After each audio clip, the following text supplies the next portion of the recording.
Have you ever smiled on the outside while your heart quietly asked, "Why am I not good enough to be included?" If you know that feeling, that quiet ache, when you realize again that you were not invited, this story is for you. Meet Sofia. She was 38. She worked in the marketing department of a medium-sized company in a busy city. From the outside, her life looked fine. A good job, a clean apartment, a polite smile for everyone in the office. When Sofia was a little girl, she used to draw. Every evening, at the small kitchen table, she filled notebooks with houses, trees, and faces. Drawing was the place where she felt most like herself.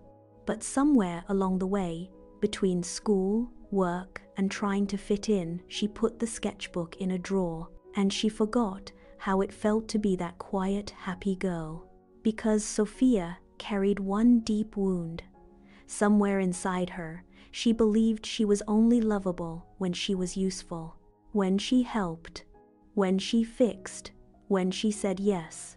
So every time a colleague laughed at a joke she didn't understand, every time the team went for Friday drinks without telling her, that old wound opened again.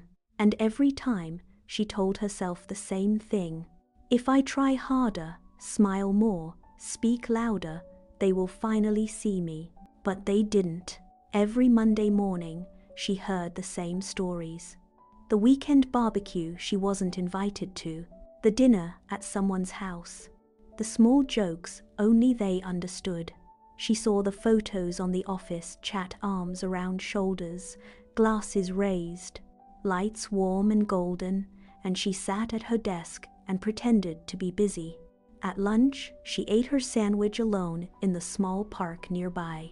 She watched groups of friends laugh easily, the way people laugh when they belong somewhere. At night, she lay in bed and replayed every conversation from the day.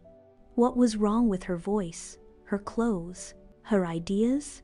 The silence in her apartment felt louder than any party. So slowly, without noticing, Sofia began to shrink. She spoke less in meetings. She wore duller colors. She said, "It's fine," when nothing was fine. Her pain was not loud. It was quiet and constant, like cold rain that never stopped. And then, one ordinary Thursday afternoon, something small cracked open. The team was planning a big celebration for an important client. Sofia was walking past the meeting room when she heard her own name. She stopped. She listened. A colleague said, "Sofia? She's nice, but she's too quiet for these events. It would be awkward." Another voice agreed. Sofia waited for the tears. They didn't come. Instead, something else arrived, a strange, clear stillness. She walked away without waiting for more. She finished her work. She went home. That evening, she didn't cry. She didn't call anyone.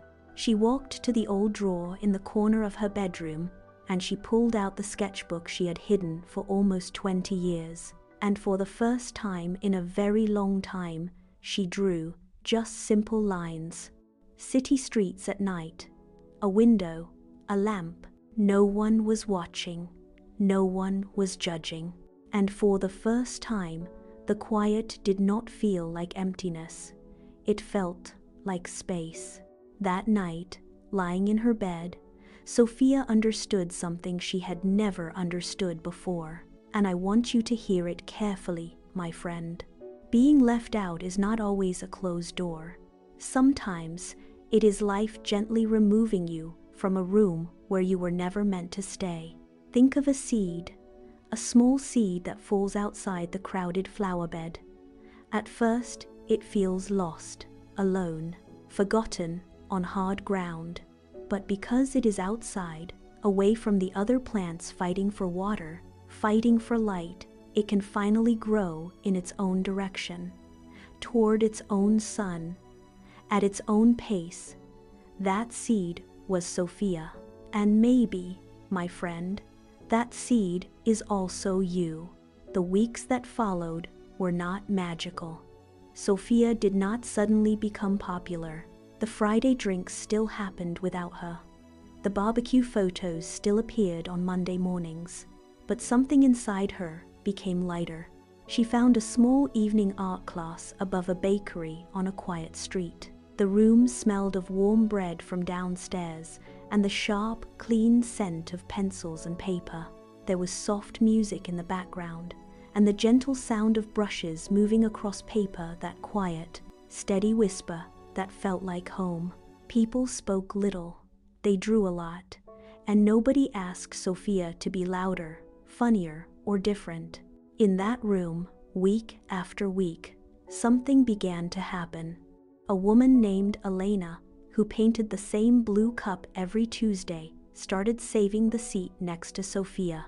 A quiet man named Marco asked, almost shyly, if she wanted to join him and two others for tea after class. The first time, Sofia almost said no out of habit. Then she said yes. They were not a loud group. They were three people who liked silence and pencils and small, honest conversations about life. But for the first time in many years, Sofia did not have to perform to belong. She could simply arrive exactly as she was, and that was enough. She still walked alone with her camera through the city. She still spent Saturday mornings drawing alone with her coffee. But now, on Tuesday evenings, she had somewhere to go. And on Sunday afternoons, sometimes her phone rang, and it was Elena asking if she wanted to visit a small museum together. The old wound was still there. She could still feel it sting some afternoons at the office, but it no longer controlled her days.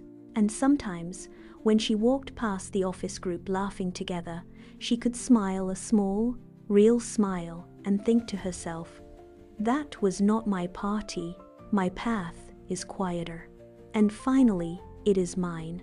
If this story touched your heart, please subscribe to TaleRise, like this video, and share it with one friend who needs to hear it today. Your support helps me keep telling these stories. And now, my friend, listen to me carefully.